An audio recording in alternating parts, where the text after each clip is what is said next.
Halo semuanya, selamat pagi. Bertemu lagi dengan saya di pertemuan kita yang ke-26 ya, untuk perkuliahan kalkulus 1. Nah, kalau sebelumnya kita sudah membahas tentang turunan dari fungsi trigonometri, saya rasa juga kalian ketika mengerjakan atau ketika melihat pembahasannya, saya asumsikan kalian sudah mengerti ya, karena ketika kita mengerjakan kemarin, saya lihat juga sudah tidak ada kesulitan, begitu ya. Nah, sekarang kita akan membahas sedikit aplikasi turunan fungsi trigonometri ini. Nah, di sini nanti kita akan membahas aplikasi pada fisika, kemudian aplikasi juga pada matematika itu sendiri. Nah, fungsi-fungsi trigonometri ini biasanya cukup alami jika digunakan sebagai solusi untuk masalah-masalah fisik atau fisika. Nah, sebagai contoh, fungsi trigonometri ini dapat digunakan untuk menunjukkan posisi vertikal dari suatu massa yang ditautkan atau diikatkan pada pegas dengan mengabaikan gesekan, seperti gesekan dengan udara, sehingga nanti gerakannya itu konstan gitu ya. Jadi pegas ketika ditarik dia akan bergerak terus begitu, tidak melambat, tidak berhenti gitu kalau tidak ada gesekan. Nah, ini adalah salah satu contohnya. Jadi teman-teman bisa melihat fungsi trigonometri dapat digunakan untuk menunjukkan posisi vertikal dari suatu massa yang diikat pada pegas dengan mengabaikan gesekan, di mana persamaannya ditentukan oleh UT itu sama dengan A cos omega T ditambah B sin omega T, di mana omega itu adalah frekuensi, T adalah waktu, dan A serta B adalah konstanta yang berkorespondensi. Gitu ya. Nah, sekarang kita masuk ke contoh kita yang pertama. Misalkan tadi UT itu merupakan posisi dari suatu massa yang dikaitkan pada pegas yang dilepaskan beberapa inci setelah T detik. Dan UT itu sama dengan 4 cos T. Nah, kita di sini diminta untuk menentukan kecepatan pada sembarang T dan tentukan kecepatan maksimum massa tersebut. Jadi ada kecepatan sembarang pada waktu T, berarti dalam bentuk fungsi T, dan tentukan kecepatan maksimum massa. Jadi yang pertama, karena UT itu merepresentasikan posisi, maka jelas kecepatan itu merupakan turunan dari posisi, ya U aksen T. Sehingga karena tadi UT-nya sama dengan 4 cos T, maka U aksen T itu sama dengan 4 min sin T. Jadi 4-nya tetap karena konstanta, kemudian min sin T. Ini kita peroleh dari turunan cos T. Sama dengan min 4 sin T. Jelas ya? Dimana U aksen T itu diukur dalam inci per detik. Karena tadi kita lepaskan dalam inci ya. Nah, dapat kita bayangkan T-nya ini kan nanti berosilasi di antara min 1 dan 1. Kenapa? Karena nilai maksimum dari sin itu kan adalah 1. Kemudian nilai minimumnya adalah min 1. Jadi dia tidak akan pernah melebihi itu. Maka kecepatan maksimum itu akan dicapai ketika nilai sin T-nya itu min 1. Gitu ya. Kalau nilai sin T-nya itu 1, nanti kan kita peroleh min 4 dikali 1 sama dengan min 4 inci per detik. Nah, terkecil ya. Sedangkan kalau kita peroleh menggunakan min 1, maka kita akan peroleh min 4 dikali min 1 sama dengan 4 inci per detik. Sehingga dia akan maksimum ketika sin T itu tadi sama dengan min 1. Nah, sin T min 1 ini dapat kita peroleh ketika T itu sama dengan 3 pi per 2, di mana pi-nya 180 derajat, kemudian T sama dengan 7 pi per 2, dan seterusnya. Nah, perhatikan juga, nah pada waktu ini, U aksen T itu kan sama dengan 0. Maka, massa bergerak dengan kecepatan maksimum itu ketika pegas mencapai posisi istirahatnya.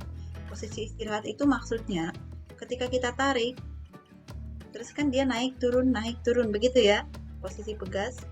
Nah, kemudian ketika dia sudah naik sebelum dia turun dia akan berhenti sesaat, baru kemudian dia turun. Nah, itu nanti yang kita sebut sebagai posisi istirahatnya, rest positionnya, begitu ya.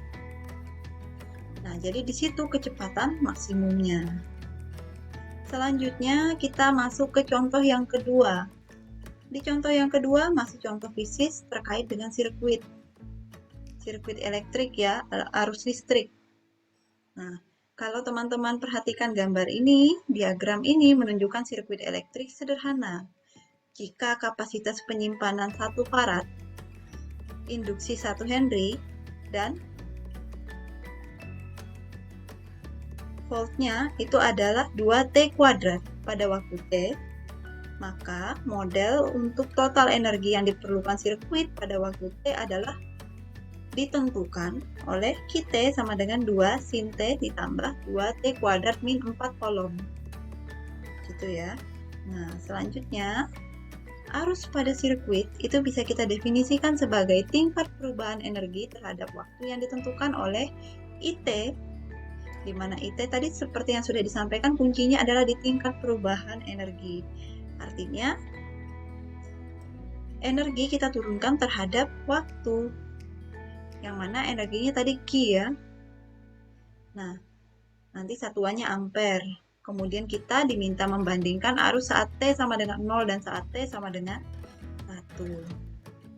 Nah, secara umum kan tadi arus itu kita tentukan dengan turunan dari Q terhadap T, sehingga kita peroleh turunannya tadi 2 sin T, ini ya, 2 sin T ditambah 2T pangkat 2 min 4. Sin itu turunannya cos, gitu ya. Maka nanti kita peroleh langsung aja kalau saya buat di sini, Q-T itu sama dengan 2 cos T ditambah yang ini biasa ya, 4T min 4 ya 0. Makanya nanti kita peroleh di sini sama seperti ini, tapi satuannya ampere. Perhatikan bahwa pada waktu T sama dengan 0, I kan sama dengan 0 ya. I 0 itu nanti sama dengan, bukan I sama dengan 0. Jadi nanti I untuk T sama dengan 0, kita substitusikan saja ke dalam persamaan ini. Kalau kita substitusikan, cos 0 ya 0. Cos 0 ya 1. Ditambah dengan 4 dikali 0. 2 dikali cos 2 dikali dengan 1, cos 0 tadi, ditambah dengan 0, ya hasilnya adalah 2 ampere. Nah, saat T sama dengan 1, ini nanti kalian bisa coba cari menggunakan kalkulator saja, tidak masalah. Nah, ini nanti jadi 2 dikali dengan cos 1, ditambah 4 dikali 1, atau kurang lebih 5,08 ampere. Nah, terjadi peningkatan ya teman-teman ya. Jadi dari 2 menjadi 5,08. Nah, ini kalau kita gambarkan dalam persen, peningkatannya lumayan drastis ini. Ternyata peningkatannya bisa sampai 154%. Gitu, peningkatan arusnya. Padahal waktunya dari 0 sampai 1 detik saja. Nah, ini contoh yang kedua. Selanjutnya, di contoh yang ketiga ini lebih sederhana lagi. Kita kan sudah pernah membahas ya yang ini ya. Kita menentukan suatu persamaan garis singgung untuk Y sama dengan 3 tan X min 2 kosekan X pada X sama dengan Pi per 3. Nah, sebelum nanti kita menentukan turunannya, ini kita cari dulu aja titiknya yang dilalui, gitu ya. Karena kita mau mencari persamaan garis singgung. Kita sudah tahu X-nya berapa, sekarang kita cari dulu Y-nya sama dengan berapa. Y ini berarti di sini nanti sama dengan 3 tan Pi per 3 min 2 kosekan Pi per 3. Nah, Pi per 3 ini kan merupakan sudut istimewa 180 per 3, yaitu 3 tan 60 ya, min 2 kosekan 60. Begitu ya. Nah, selanjutnya tinggal kita Masukkan di sini tan 60 itu berapa? Nah, kalau di sini tan 60 itu adalah 3 dikali 1 per akar 3. Gini ya. Nah, kemudian kosekannya itu min 2